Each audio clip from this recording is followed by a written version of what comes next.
Hi, welcome. I'm Fazia Costi, and today we have a wonderful new guest for you. I don't know if, well, I'm sure by now everyone's heard about social media content creators, influencers, and today we have a real life influencer media content creator. Her name is Chelsea Greer. Welcome to the show, Chelsea. Hi, thank you for having me. I'm really excited to have you on here because so many people talk about, being on social media and using it as a platform to be an influencer and to actually make money doing, creating content. And this is something you do for real. So you actually do make money doing this. And I find that fascinating. And you do this with home decor, parenting, new Mhm. tech, kids products, style, fashion. You probably, if you're interested in it, it's probably been on your content somewhere along the line. Would I be correct to suspect? Yes, for Okay. sure. I do a wide variety of things, so yeah, you're right. Yeah, so it's kind of what would you say your style is? More life products, or what do you call it? Um, I usually say I'm more of a lifestyle content creator because I do a little bit of everything. I do typically do a lot of home decor, parenting because I have a son. So I majority go towards that, but I do a little bit of everything, fashion, tech, just anything that I would enjoy and I think other people would enjoy. Yeah, that's fantastic. Let's talk a little bit about you. Let's start by sharing a little bit about who you are with our listeners. So if you don't mind, tell us a little bit about who you are and how you got to this point of being a content creator or an influencer. Okay, so it kind of just fell in my lap. It wasn't something I thought about, oh, I want to be this when I get older, It wasn't around back then when we were younger. So basically around the time that I guess us millennials kind of started going into the workforce, a lot of people started doing like YouTube. There was a lot of YouTubers, there were a lot of other type of things like that, video content creators. But not until we got a little older, I was in like my 20s is when influencing kind of came about. Um I had my son in 2017, and right after I had my son I had a lot of health issues related to like becoming pregnant. I couldn't go back to work, and I was previously a preschool teacher, so I did that majority of my life, along with like photography here and there. I did, but mainly I was a preschool teacher or somewhere in that realm. Uh, Once I had my son and I had issues with my health, I didn't think I was going to be able to work again, and I didn't have to thankfully go back to work. It wasn't something where like I had to have a job, but I still wanted to have something because I didn't want to be all consumed with just being a stay-at-home mom. I did love being at home with my son, and I thought, it would be great to have something that I can do from home, that I didn't have to worry about going out and, one day I'd be sick because of my health problems and couldn't make it into a job. So it kind of just fell into my lap when I had my son. I started getting free products from companies just for, they'll send you out a little gift basket for having a child if you sign up for something. And I did that. And I started posting about it majorly on my influence or Instagram. And when I started doing that, a lot of more brands were reaching out to me and saying, oh, if we send you this, would you post about it? So it kind of just fell into my lap. And after the years went on, I started gaining like a following online, and people that are like-minded moms and people that are interested in the same things followed me, and then more brands reached out and I started getting paid to do it. So it kind of just worked out so well for me, not having to go back to work because I couldn't, but still being able to have a job from home. So one of the things that you shared with me offline is that you struggled with anxiety. And I know this is something that a lot of my clients and people who listen to us, they have a challenge as well. They struggle with anxiety and as you know, with anxiety, sometimes you feel like you just can't move forward. You really just need something to help you move forward. How did you deal with the anxiety that you were dealing with or that you were experiencing? Yes, that was like a huge component of when I was sick. After I had my son, I had a CSF leak, which is a spinal fluid leak from when I got the epidural. So that kind of triggered my body to go into like this hormonal overdrive. And I was having so many different problems from that. It was very debilitating. I was stuck in bed, severe headaches where I couldn't even sit up. I would get sick, nauseous, dizzy. I could barely eat. I lost so much weight because I wasn't able to eat. So it was all consuming as far as my health issues. And I finally, after several weeks, I think it was like 8 or 9 weeks of being severely sick with this, and not knowing, doctor after doctor, not knowing what it was. And having a My newborn. sister's Exactly. And I had a newborn to take care of. Thankfully, I had my sister living with us. So she was helping out and she's a nurse. So she kind of saw my symptoms and we kind of were like looking online, like, what could this be? And we thought maybe it had something to do with the epidural. And we went to a few doctors and a lot of them were like, oh, no, it doesn't last this long. We don't think it's that. Well, I went to a neurologist and that's what it was. Exactly what we were thinking it was. So after 8 or 9 weeks of me being basically bedbound and not being able to do anything, and my body took so much stress from that, I got a ton of anxiety from it. I got a what they call as a blood patch done, and it filled the hole that spinal fluid was leaking from that was causing all of those severe problems, and it was filled with that. After about a week, I started to finally feel better little by little, and it was just like night and day. I was able to get up, I was able to eat, I was able to do all the things that I couldn't do before. But unfortunately, because I was so sick before, I think it caused so much mental strain that I got severe anxiety from it and panic attacks. So I was getting better from one thing, but also struggling from another because of that Right. one thing. So it was very hard getting through that. I could for the longest time I couldn't be left alone without having panic attacks and the anxiety of just what if something else happens as far as my health. And I think it was just so overwhelming. It just consumed my whole life. So Right. that was really hard, and it was hard to look past, am I going to get past this? I'll never be able to have a job again. I'll never be able to do normal things that I could before that were just so easy, and you just don't think about it when Right. you're doing your everyday life. Well, it's easy That to roll downward when you're seeing negative things happen. Yes, and it was so long of being ill that it was like, am I ever going to come out of this? Is it ever going to end? And it didn't look like the doctors were going to be able to fix me. So I was stuck in this like, I'm going to be like this forever. And it was very mentally, emotionally exhausting.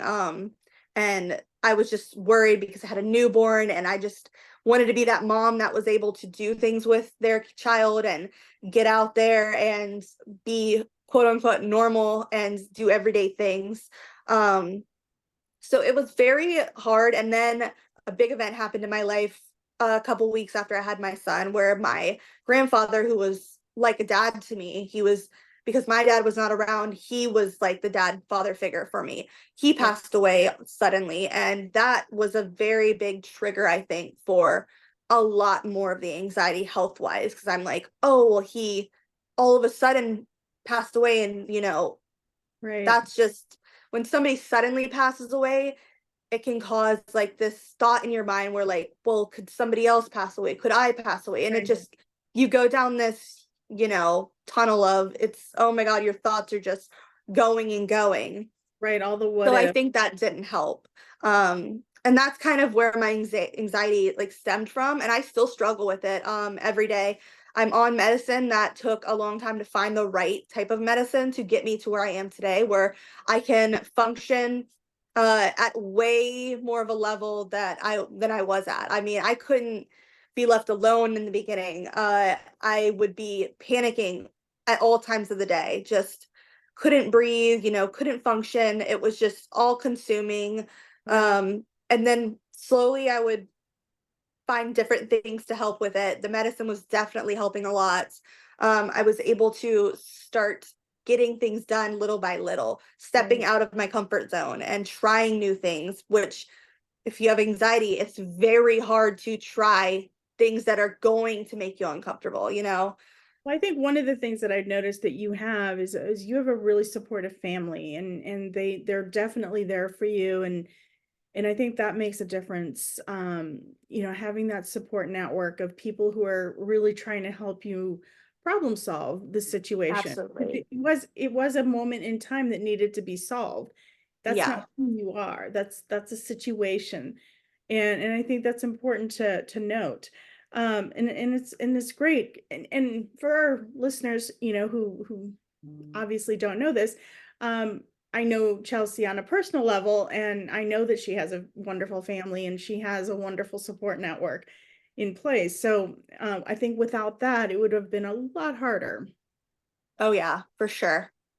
So once you got into creating all this content, becoming an influencer, um, how did you decide on what products you wanted to uh promote? Because you clearly get a lot of, I mean, once you started to get popular, there was quite a lot of choices for you. How do you choose what Yes. you're going to promote and what you're not going to promote? And maybe you So could share basically, the story of the refrigerator that you oh shared yes. before. So basically it's all about what you're interested in. A lot of people think that you have to do certain things to become an influencer.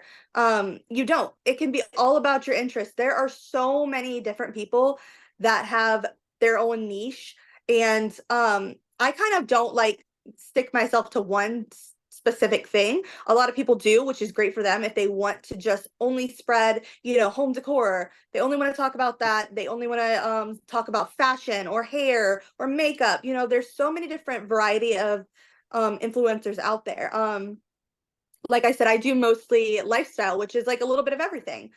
Because I'm very creative. I like different things. I like sharing things. If I find a cool new item, I'm like, oh my gosh, I gotta share this with my family. So now it's more like I can share this with everybody that I know, all of my Right. followers, all of my community, so they can also see if it's a great product.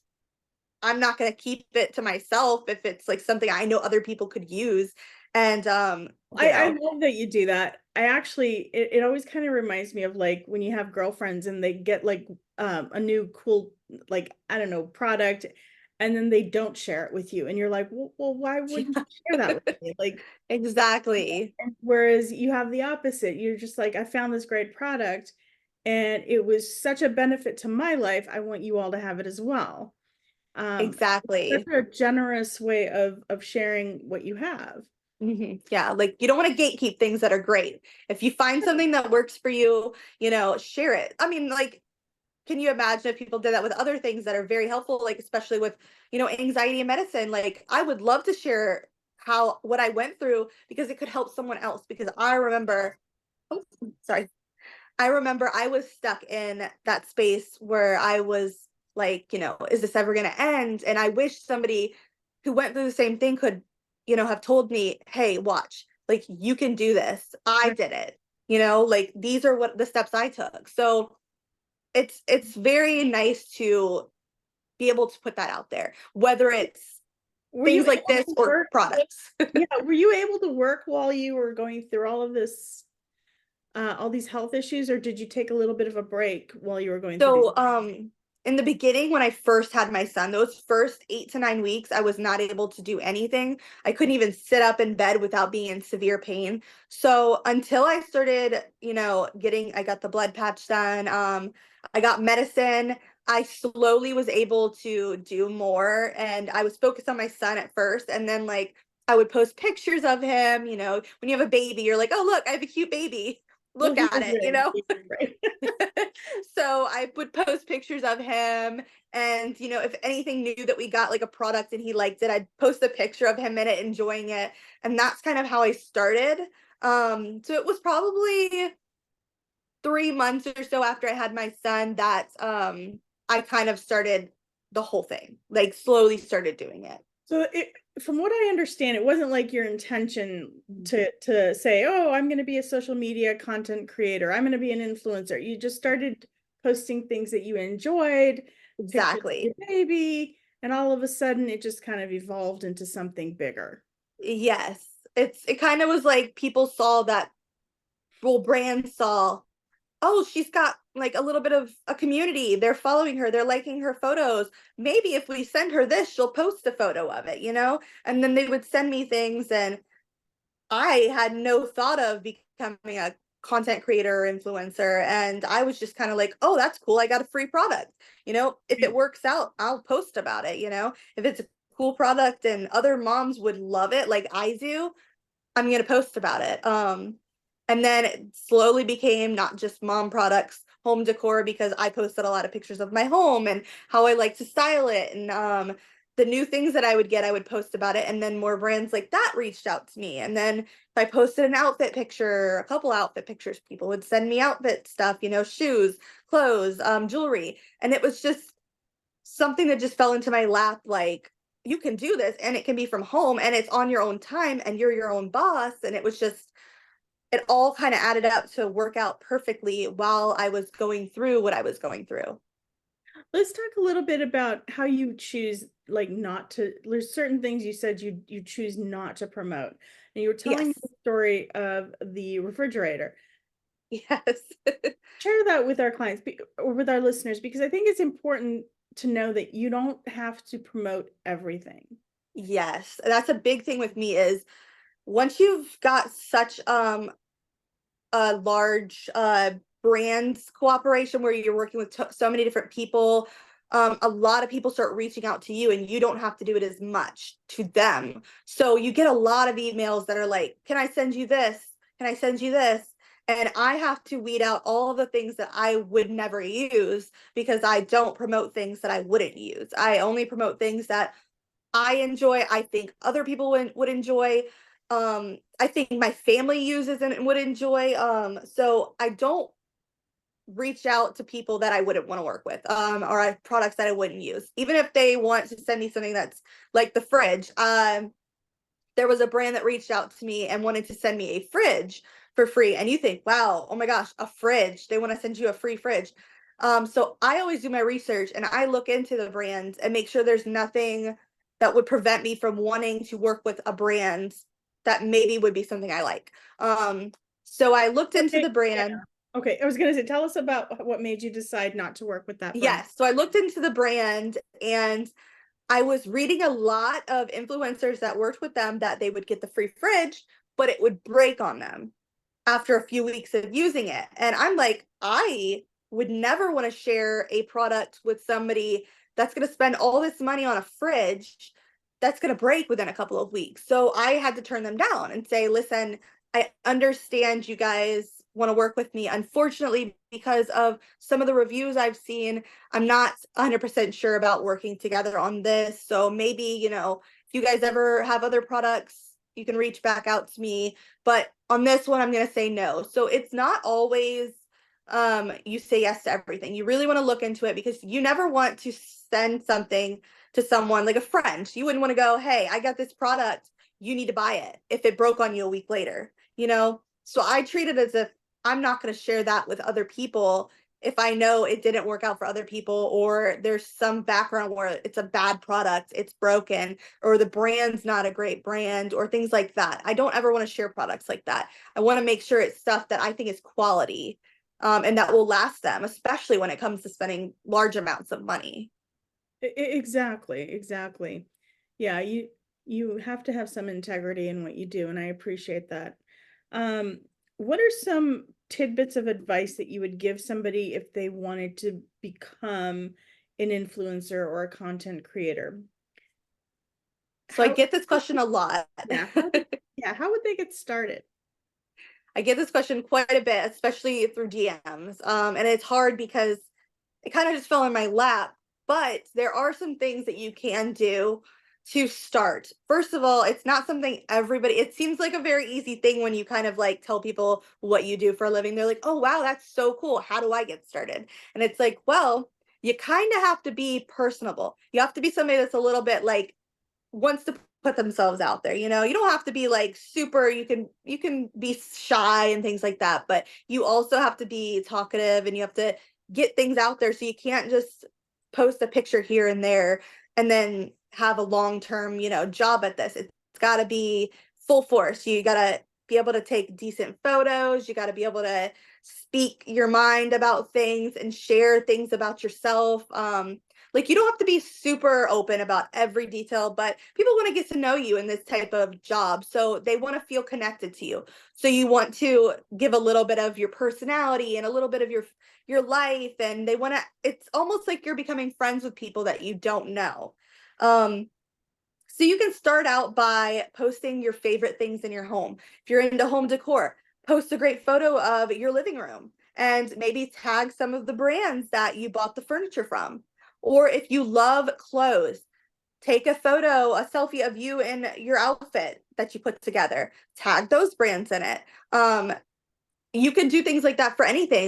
Your children playing with their favorite toys if you want to be in like the parenthood, motherhood niche. Anything you're interested in or into, and that's like a hobby or something that you really enjoy, you can make that your niche or your thing. So, like I said, I did a little bit of everything, and I tagged a lot of the brands, and some of them that I really, really loved, I reached out to them and I would be like, hi, I really love your products. If you're open to it, I would love to maybe do a review on the products on my Instagram, TikTok, whatever is your main outlet. I'm Instagram mostly. I do TikTok and like Facebook and Pinterest, but my biggest community is on Instagram. That's where I enjoy spending most of my time when I am on socials. So I think if you start out doing little things like that, it will bring in, a wide variety of brands, a wide variety of community and people that want to watch you, reaching out to others on Instagram, following other people that are in the same type of community and niche as you that you enjoy and you like, communicating with them and kind of like liking their stuff, commenting on their stuff, getting to know other people will bring them into your community as well as you into theirs. And, just connecting is a lot of the parts of this, because you never know who other people know. So marketing or, reaching out to other people, it just connects you into all sorts of places. So I think that's a very good start when it comes to doing something like this. So I heard you say that, you tag products, you reach out to brands, you write Yes. reviews, reach out to other content creators, influencers. And at what point, um, you know, like how many followers do you need to really consider yourself successful? Or does it matter?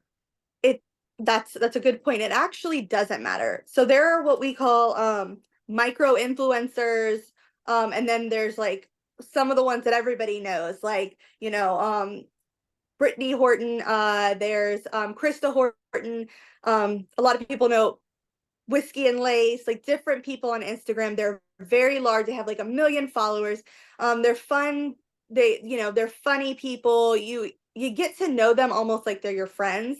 Um, and they have 1 million followers because they're so, outgoing, and you can relate to them, and they share things that people enjoy, and they continually enjoy the things that they share. So you can be everybody starts out somewhere. They started out with nobody and then went all the way to 1 million. So I say you don't have to look at the following.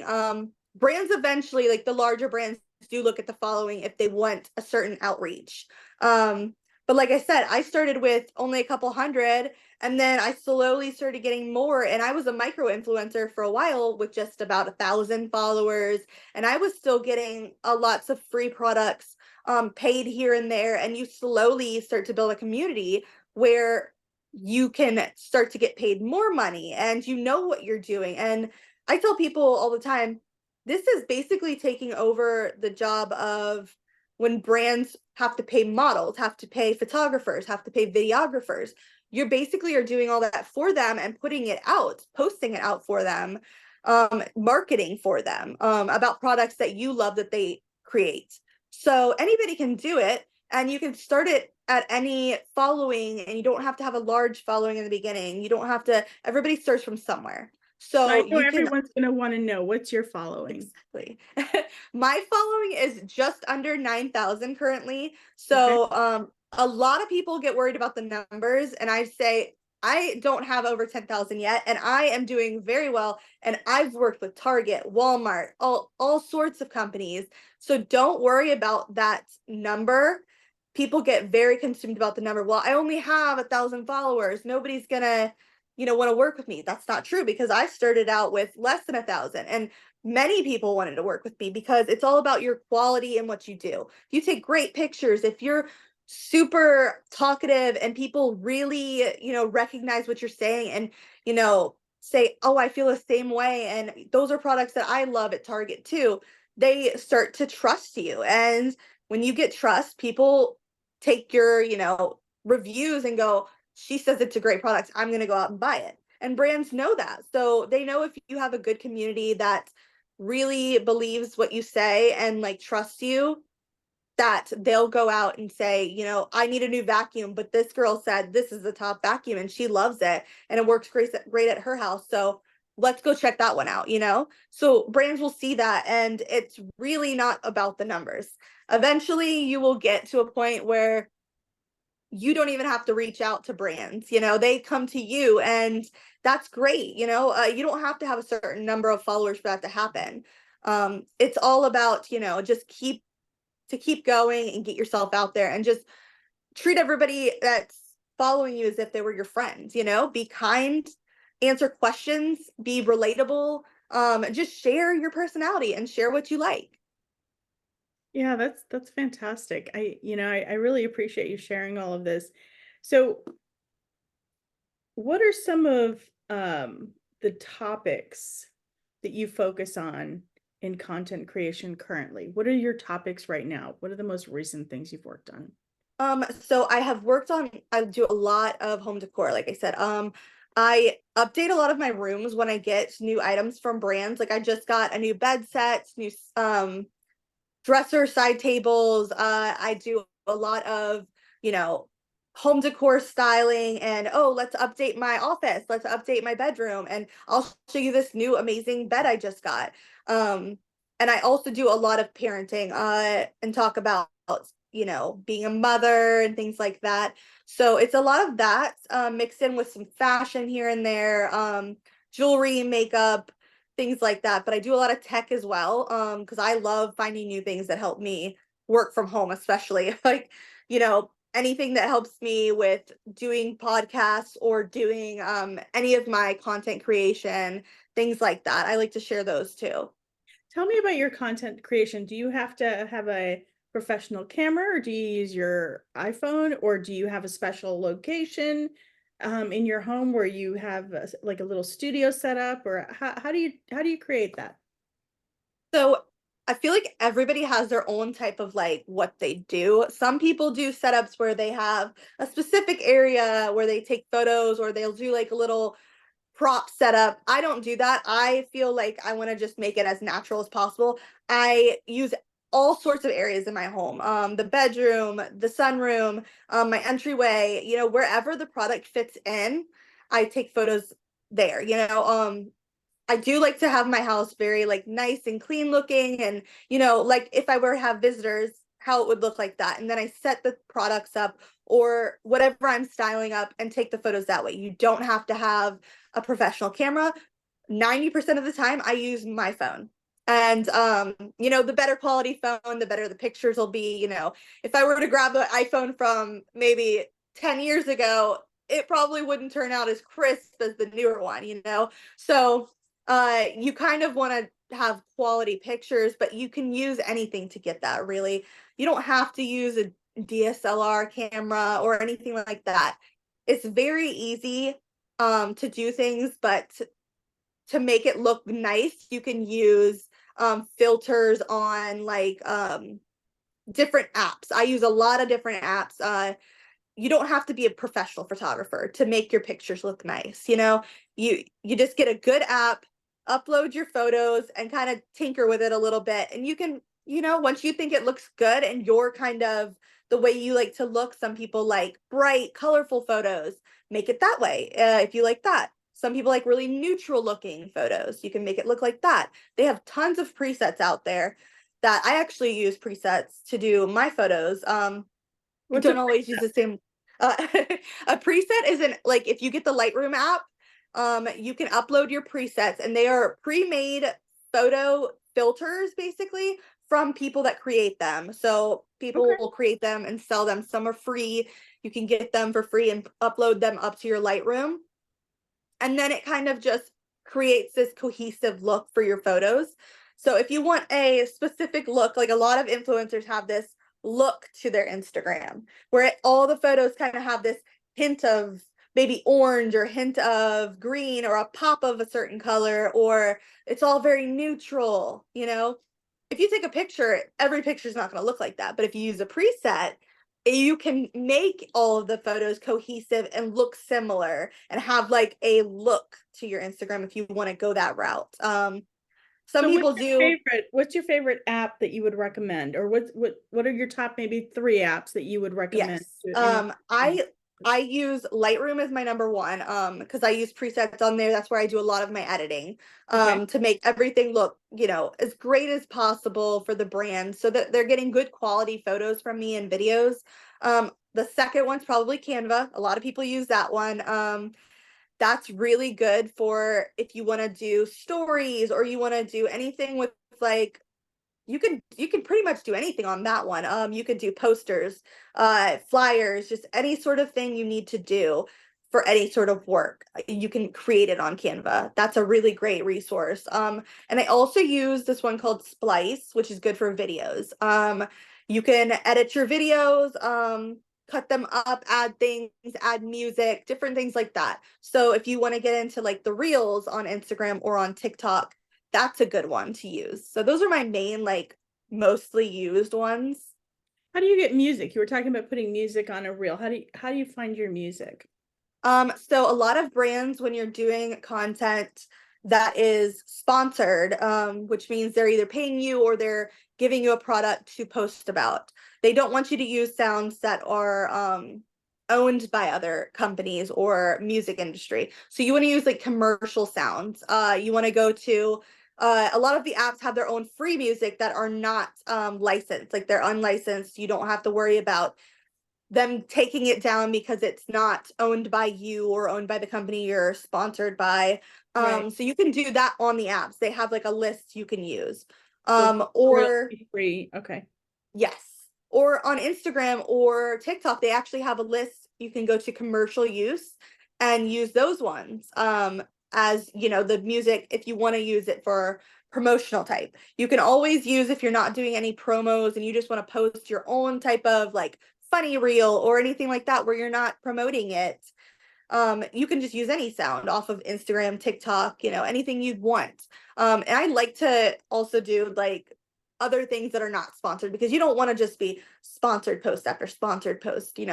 I like to also talk about my family life and, things going on in our family, like weddings and things like that I want to share. It's not just about, oh, here's another product I like, here's another product I like. You want them to get to know you and your personality and your family if you want to share that part of yourself. And not just the things you find. Right. Right.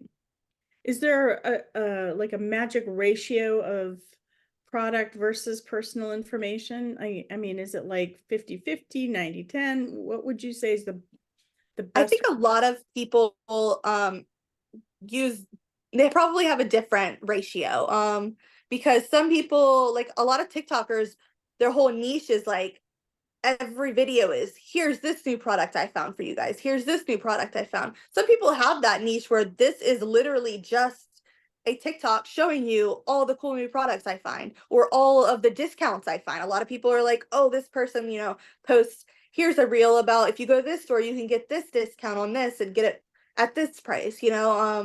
I specifically like to do it's hard because I work with so many brands. So I like to try to do 50-50. Some months it could be more. Some months it could be 80% of product reviews or things like that, sponsored posts. And then the rest is, my personal life or just things I want to talk about. It's uh some months are busier than others. So December, May, those months where it's like a lot of stuff's going on, especially like the holidays, people are buying a lot. They want to know, where can I get these cool products?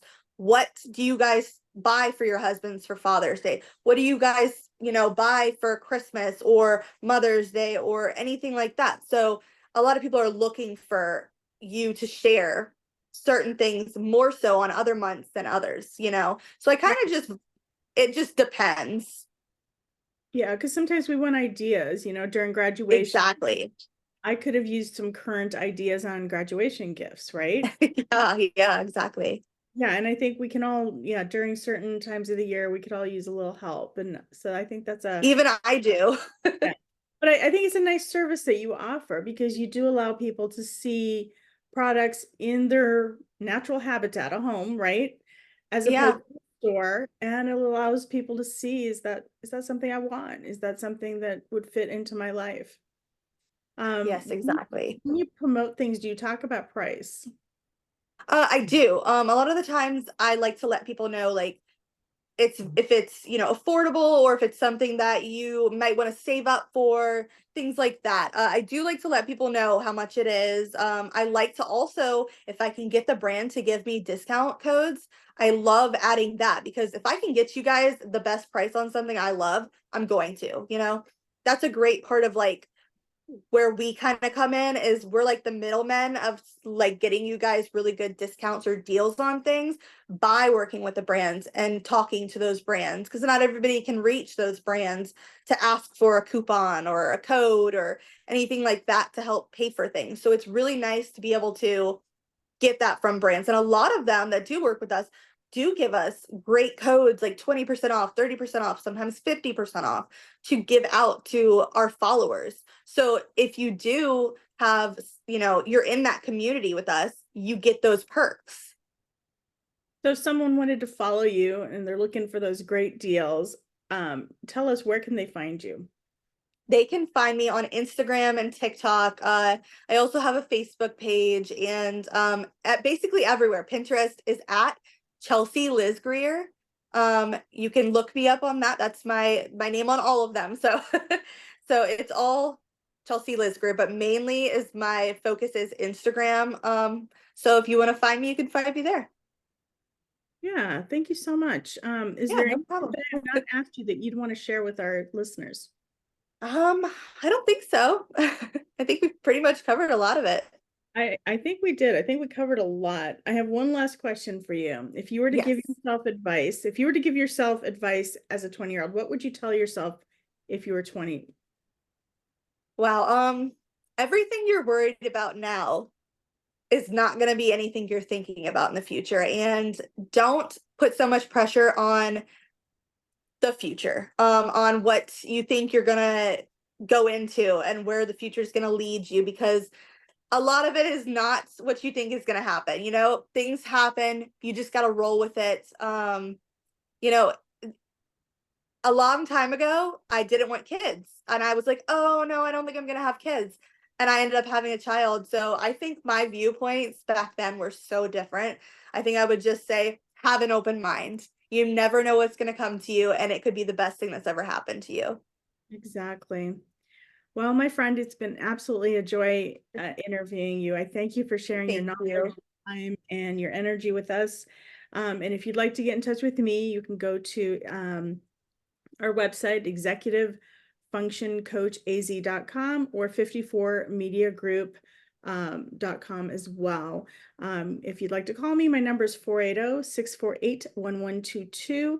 And this will all be on our YouTube channel if you'd like to visit it there. Otherwise, thank you for listening. Without you, this would not be possible.